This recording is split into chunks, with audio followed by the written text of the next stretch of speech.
Anthropology. Political orders. Small societies around the world have various systems of political order that differ greatly from the typical conception of government. Due to the complexity of modern major nations, government has become similarly complex, consisting of thousands of officials within a single nation. However, many small societies often do not require the same level of authority. Such governments can be placed into three categories: band governments, tribe governments, and chiefdoms.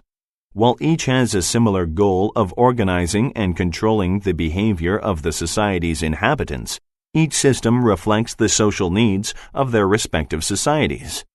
The political orders of bands exhibit an adaptation to the needs of a mobile society. A society is generally labeled a band if its primary means of survival involves foraging for wild food in groups of less than 100. Due to their reliance upon finding food, bands generally do not settle in a single location. Instead, they move in order to discover new sources of food. Their societies, then, are not static and well organized. This lack of organization is also evident in their political systems. Generally, bands do not form governments with any sort of hierarchy. Instead, due to their small size, all members of a group are given a voice in addressing problems. Since political problems are likely to affect all members of a band, each member may give an opinion on the issue. Some members may, through charisma or persistence, end up with more of a voice than others, though formal systems of leadership are rarely established. Similarly, laws are not written in band societies. Instead, the general consensus that emerges from a discussion becomes the equivalent of societal rule. An example of such a society can be seen in the Inuit of northern Canada. To address the issue of an overly aggressive band member, another member visited the other members individually to ask for opinions on the aggressor's behavior.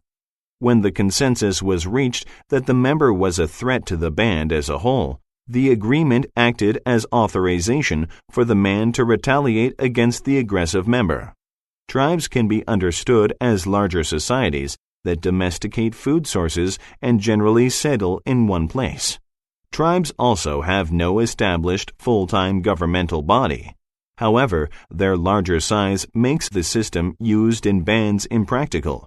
Instead, tribes leave small issues up to families to resolve and form voluntary governmental associations called sodalities to handle larger issues. These organizations consist of at least one member from most families in the tribe. While the associations do not have regular meetings, they will convene to address a problem within the community. Sodalities have two roles in the community: a policing role and a social role. Members of the sodality will attend to any matters of behavior deemed inappropriate by the members of the society. For example, a tribe of Plains Indians protected the tribe's welfare through their enforcement of societal guidelines. If a hunter accidentally scared away wild game during a hunt, the hunter was likely punished for threatening the tribe's food supply. Chiefdoms unite more than one village under a central political figure, called a chief. In a chiefdom, the villages recognize a chief as the official with the most political power. However, individual families retain a very similar role to that of a tribe. In order to properly govern villages that may be far from the chief's own village, many smaller matters are left to family law, in which relatives from the village decide the result of a familial conflict. Larger crimes affecting the entire village, or even all villages under the chiefdom, require the involvement of government officials, such as the chief, in order to bring about a truly authoritative resolution. Often the chief will meet with other appointed village officials to decide the fate of an individual involved in a dispute. Unlike bands or tribes, the chief has the power to create laws, punish offenders, and wield power over those who are not a part of his or her own family or community. Chiefs have the power to tax individual villages, regulate the distribution of food and other resources, and draft labor for community building projects.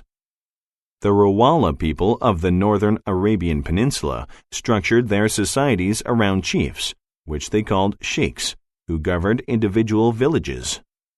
There was also a central chief, sometimes called a prince, who held power over each of the regional chiefs.